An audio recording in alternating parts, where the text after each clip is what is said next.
But then the bare minimum isn't even. Job searching is very much like dating. Hello everyone, welcome back to the channel. It is Thursday. Wait, this is sleep report Thursday. Oh, okay. Never mind, I'm tripping. It is Thursday. This is sleep session 959. Let's go straight into it. Let's see if anything exciting shows up. So I did get Mew. I got that off camera. Sorry about that, you guys. I got it yesterday. And yesterday I was just like, I had 3 back-to-back calls. So I just did not have the energy to record. My call went really well though. So I'll go into that during the Yap session. I had a phone interview, and then I had a therapy session, and then I had an discovery introductory call for another position that I was being considered for. But let's see if anything interesting shows up. We got a Darkrai over there. And that is it. I don't think I'm gonna hit Master 20. I've not been putting as much effort as I was hoping to this week for my time here at Siam Beach.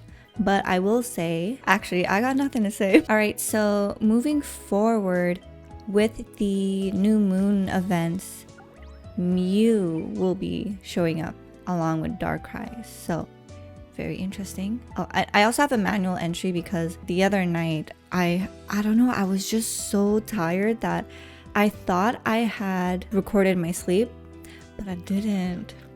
So I'm a little bummed about that. I've not been on my A game when it comes to sleep tracking, which is a little unfortunate, but you know, sometimes life gets a little busy, and in this period of my life I am a little bit more busy. I'm not going to give the bonus biscuit to Darkrai. I am still on a hunt for a good oil farmer. So I'm going to use 2 of my bonus biscuits for the Croagunk. And that is going to be it. Let's see whether or not it's a mono oil Croagunk. I've been searching for one. The game has been out for almost 3 years now. Wow. Which would be almost 3 years of my YouTube journey here. For the OGs who've been around for YouTube, you would have seen me going through some growing pains. And for the super OGs from the 2018 Twitch era, that's like, I don't know who she is no more, you know? Like, I look at that girl in the past and I'm like, I'm so different now. A lot of the me is still the same, like at my core essence, I'm still the same, but life has been quite a trip, am I right? And it is not mono oil, so that is a little disappointing. Let's look at the stats to see if they're... Okay, so this would have been bad even if it was mono oil. Actually, no, I will say it's bad because 75 we still can't get to. 100 for ingredient finding S is a huge commitment, a huge time sink, and it also has ingredient finding down. I mean, the sub skills kind of even that out, but the ingredient finding sub skills on this list come way too late. Blessing in disguise, but the hunt continues for a good oil farmer. So right now what I'm using to farm my oils is my my Ollie Magnezone, and that's been doing great along with the extra pot space. So for salad weeks and such, it's really great since I can just make big meals. Okay, so speaking of big meals, let's collect our items. I am on a curry week. I'm trying to make the tomato based curry, which is why my team's looking the way it is. My lighting was a little bright, so I lowered it a bit. Hopefully that looks a little better. And come on. All right, so for those of you who have seen the stream 2 days ago, I started playing Pokopia. And at first I was like, I think just the sandboxness of it makes it tough for people like me who need clear objectives to focus on, you know? But when you're free reign, full creativity, it's hard for me to practice that creativity. I look at other people's stuff and I'm like, I admire your direction, your capacity to practice creativity and to practice free will, because when it comes to games like that, sometimes I just think in a very boxed way. But I would say after I got off stream and, you know, I did my dailies and stuff, gym, workout, eat dinner, I got on the sofa and I played more. And wow, I got hooked. And I played yesterday. And I'm gonna play later today. Am I gonna stream it though? No, I have a little bit of a headache. So we will see. I think most likely though, the stream will probably be on Tuesday next week for those who want to continue. I did get a lot of good feedback that people are enjoying this series. So that is very good news. And honestly, it's such a good, well-made game. Like, I'm surprised. I mean, I shouldn't have been because, you know, when you see the trailers and stuff, you know what to expect. But once you play it, it's like a different level. You know what I mean? Oh, let me show you guys my Mew. I don't know if it's the same for everyone. I'm like so far behind when it comes to anything about this game. But this is what my Mew looks like. So cute. Eggs and herbs. And this is... I got skill level up M. I think the nature is the same for everyone. Sub-skill is a little different. Sub-skill and ingredient is usually what's different, if I remember correctly from the Darkrai event. But skill level up M, I was like, ooh, pretty lucky. So I'm pretty happy about that. And yeah, it's just been sitting in my box the same way Darkrai's been sitting in my box for a while. Let's see if when this event is going on, because I totally forgot. Oh, look, they're gonna fire the intern for that. You see that little mistake with the slash there? I'm kidding. But the legendary event, Latias, is coming to the game. And it's gonna start on April 6th, so we still got a good amount of time before then. The event areas are gonna be Greengrass Isle, Lapis Lakeside, Amber Canyon, and Greengrass Isle Expert. I'm torn between Lapis Lakeside and Amber Canyon. I feel like Amber Canyon has more of the Pokemon that I'm looking for and need in one area. Whereas if I go with Lapis Lakeside, I'm kind of purely going for the vibes.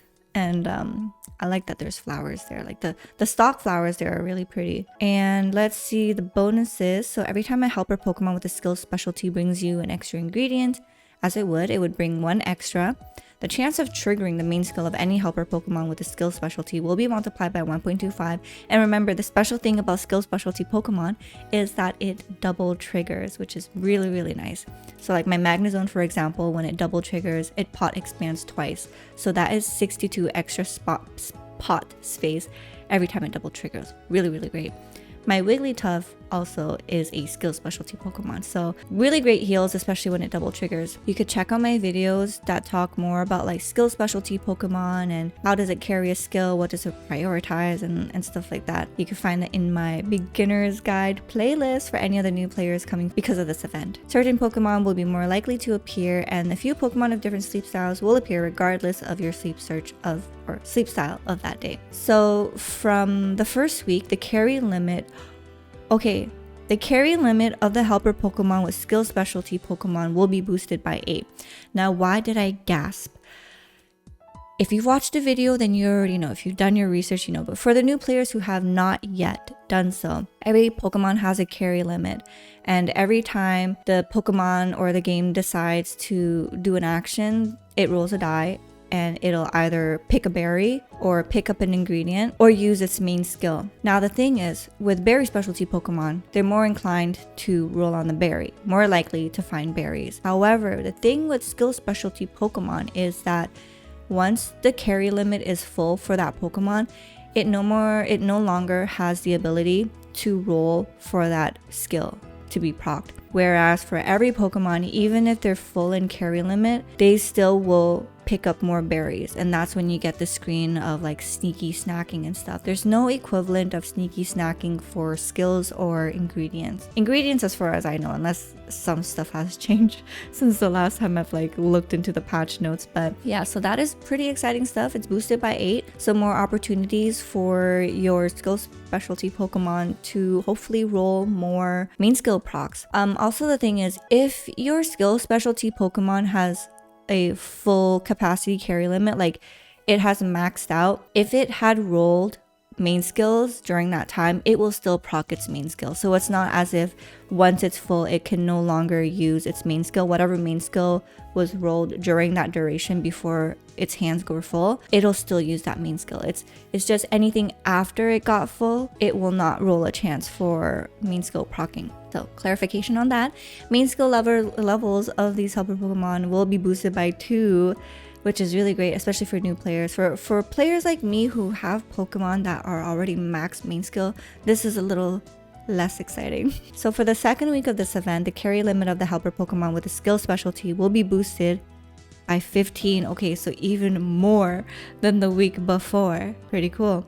And each time a helper Pokemon with a skill specialty brings you a berry, as it regularly would, it would have 1 extra. Interesting. So it's gonna fill up its space more, but I guess that's why it's boosted by 15 extra space. And main skill levels of helper Pokemon will increase by 5 when they trigger. Holy cow. And a big Snorlax will appear and it can be raised starting at a certain strength. Okay, so that's the same as every other event. For new players who don't know what that means, it's for the first week you start with your regular standard starter Snorlax. The second week it is a little bigger. I forget how big.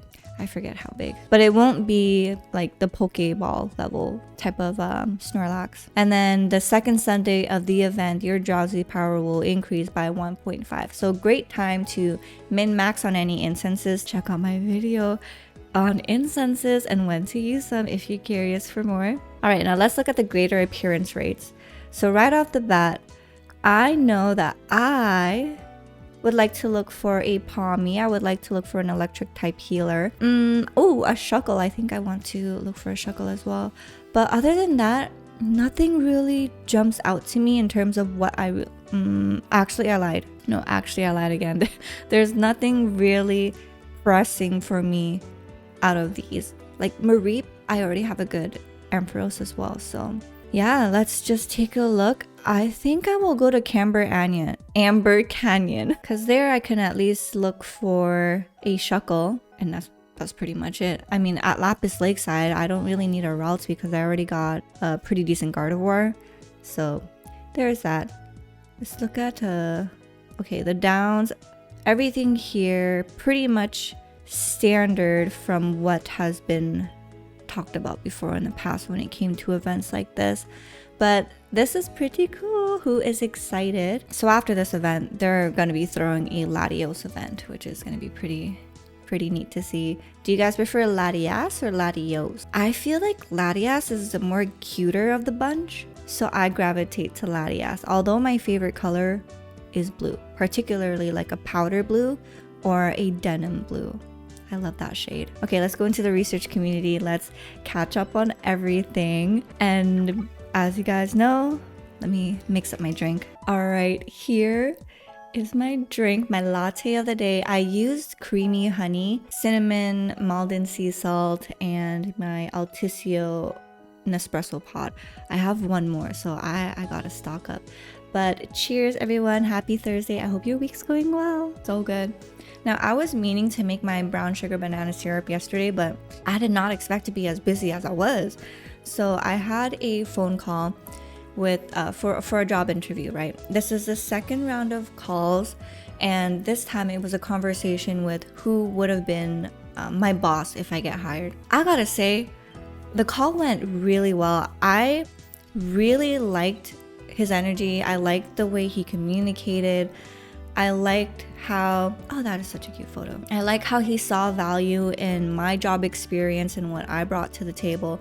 Oh my God, Carvalho, congrats on the shiny Tyranitar. Oh, that is so sick. And you don't even gotta invest to raise it all the way up, because if you know, Tyranitars take a lot of candy to invest. So yeah, the call went really well. I'm feeling really optimistic. I learned a lot more about the role, and you know what I noticed during my job search journey, the interviews I've had with other people, the funny thing is they would keep preaching culture this, culture that, we're a great place to work, the culture is phenomenal. But when I'm talking to them during the interview, they are like the driest people ever, and it's hard for me to get a glimpse of the culture when you're not showing me the culture firsthand through conversation. You know what I mean? Like, I try my best to show my personality, and it's like, I don't know what it is. I just find it interesting when companies make it sound like, oh, the reason why we're a little picky is because we hire based on culture. And don't get me wrong, my philosophy when it comes to recruitment is I too like to hire for culture,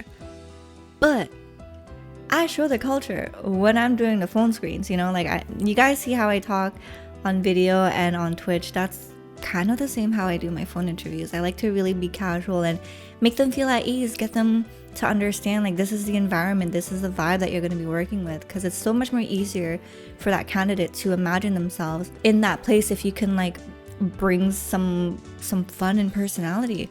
But the previous interviews that I've done for some companies, it just has not been that. And you know, I would get a little sad that I didn't get the job, but then I think about it and I'm like, you know what? I don't think I would have meshed well with the people anyways, because they weren't giving me much to like bounce off of sometimes. So it was so refreshing to do the job interview for the company that I met with yesterday. I met with one guy the week before. It went really well, you know, like these are really chill people. They don't boast about culture. They just explain to me what they do. And it's like, I can see their personality just through explaining. I can like make jokes, they're laughing. It's like so casual, so lighthearted. And I'm like, I think I found my people. I think I just like, okay, so the previous places that I was applying for, they were non-tech industry companies, okay? And this one is more in tech consulting, so still in tech. And I just think I mesh better with people in tech. Like, you know how every person, like every introvert needs their extrovert? I feel like I do really well around a little bit more introverted personalities, because then it makes my extroverted personality come out, which makes their extroverted personality comes out a little bit, even though we're both a little introverted. I feel like by nature in the tech field, people tend to be a little bit more introverted. So I had a really pleasant time talking to both the members of the company, and I was like, these guys are great. They're funny. They laugh at my jokes. I'm laughing at their jokes. It's a super casual conversation. I'm like, they articulate the role in the company very well. They ask me about my concerns and kind of like reassure me about things that I'm concerned about. And I love that, you know what I mean? And I feel like with the manager that I met with, we very much have the same hiring philosophy, because I was talking to him. He was like, talk to me about your like the recruitment process and stuff. And I just told him I have a very people first approach. I really like to maintain connections when it comes to recruitment and really just make it very casual, not so much so structural and rigid as some companies may be. And he was like, you know what, I love that you mentioned that, because like I have like 15 years of recruitment experience, and that is very much like my philosophy as well. So I'm glad that you brought that up. And I'm like, this is great, you know, because when I mentioned that to other people, they just kind of like expect it as a bare minimum, but then the bare minimum isn't even provided for my recruitment experience or my interview experience when I'm being interviewed by them. So yeah, although I was feeling a little down about the whole interview process, I am at that place now where I'm at comfort with knowing that the right job will come at the right time. And it is, I shouldn't just fixate on the first company that shows me interest. Like, I gotta make sure it's interesting for me too. I gotta make sure that they are just as interested in me as I am interested in them, and that the communication's there, that the vibes are there, the expectations are there. Oh my gosh, is that it? I don't know if that's a shiny Torchic, but it kind of does. Sniffy if it is. Congrats on the shiny. If it's not, then forgive me for my stupidity. I'm kidding. But yeah, like my therapist told me time and time again, job searching is very much like dating. I mean, not that I would know, because I don't have much experience with casual dating, but I feel like this is pretty much akin to that, right? So yeah, needless to say, the call went really well, and I'm feeling really good about it. And I feel like, you know what, even if it doesn't work out, I know what it feels like now to be presented with a company and members who really make me feel at ease. Because with the previous interviews I've done, I feel like afterwards I started feeling a little anxious. I was like, did I do good? Did they like me? You know what I mean? And then with the company yesterday, I'm like, I really like them. Like, they're my people, you know? There was one point where he asked me about how I feel about remote work, and I'm like, say less. Remote work? I'm totally fine. My setup is good. You guys do not need to send me anything. I got everything I need here. I told him I have a 34-inch screen monitor, and he was like, so cool. And I'm like, I know, you could do so many tabs. It's like so productive. And he was like, you know what, the partners, I joke around with them that they're gonna become like the Hunchback of Notre Dame because they work on their laptops and it's like bad posture. And I laugh because that's the same freaking type of joke I would have said. And I have made that joke in the past. Sorry, my throat is giving out a little bit. But I thought it was so funny. I'm like, okay, the humor is there. Like, I can see myself just hanging out with these guys on a day-to-day because they're so chill, so cool. So I really hope they consider me. So the next step that they told me was that I would be meeting with one of the partners that work in the city that I live in, because recruitment wise, I think I would be working very closely with him. So I think that is the next step, and if things go well and I woo him and impress him and he likes me, then I think I'm gonna get the job. And if not, there's opportunities waiting for me afterwards. But regardless, it has been such a pleasant experience interviewing with these gentlemen. Another thing that struck me as very surprising and amusing is when I first picked up, or when the call first happened, the guy was like, oh, I don't have my webcam on right now because I just finished taking a run. And I'm like, work-life balance, that's what I'm talking about. So chill, but they get the job done. Sign me up. Start date last month. You know what I mean? I am in high spirits. Things are looking better. The job, like I'm getting a bit more interest right now as well. So that's like really great when it comes to that. So yeah, I was spalding before because I felt like no one wanted me. And now I feel like people want me. But I mean, it's too soon to celebrate until we get the job offer, right? And then I had therapy. It was really good, very cathartic. Got some things off my chest. Some things that have been giving me a little bit of anxiety lately and a little bit of stress. But you know, what is life without all of that? So just learning to navigate that, talking that through, and making sure I maintain a resilient mindset, but also give myself the space to feel everything out. Because if you don't feel everything out, all that stuff just holds into your body, and then the chronic stress will manifest itself in like sicknesses and ailments and everything like that. So, and it's almost 11:11. Oh my god, it's 11:11. Make a wish. I made my wish. And after my therapy session, it went really well.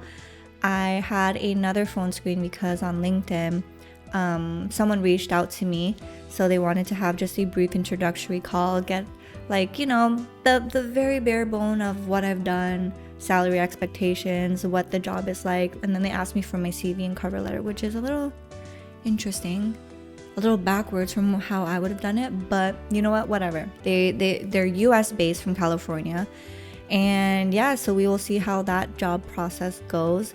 The other interview that I did last week, I'm still waiting to hear back from them, but I know that they were meeting with other candidates until they make their final decision. So there's that. But that position is full on site, whereas the company that I met with yesterday is fully remote. So would you guys rather a full on site but higher pay, or fully remote but lower pay plus commission? Because you know, with recruitment work, sometimes you get commission based structures, which would be my first time doing that too. So very interesting. And then after that, I had my late lunch breakfast. So I had like 2 eggs, a sourdough toast, and then a yogurt chia seed bowl type deal, and it was super delicious. And then I played Pokopia, and when I play that game, I'm like, how did 2 hours already pass? And how do I know? Because then I get a notification that my Switch is running low on battery. And then I look at the time and I'm like, oh my gosh, my eyes, where has the time gone? And it's funny because I should hook it up on my TV to play, but I tell myself, oh no, I'm gonna watch TV and I'm gonna play Pokopia at the same time. That never happens. I sit there in full-on silence with the game volume playing my game. And I really love the dialogue. I feel like it has soul to the game, and I feel like that's what's been missing from the, you know, Sword and Shield, Scarlet Violet, and then what's the other one? I totally forgot the title. Legends ZA.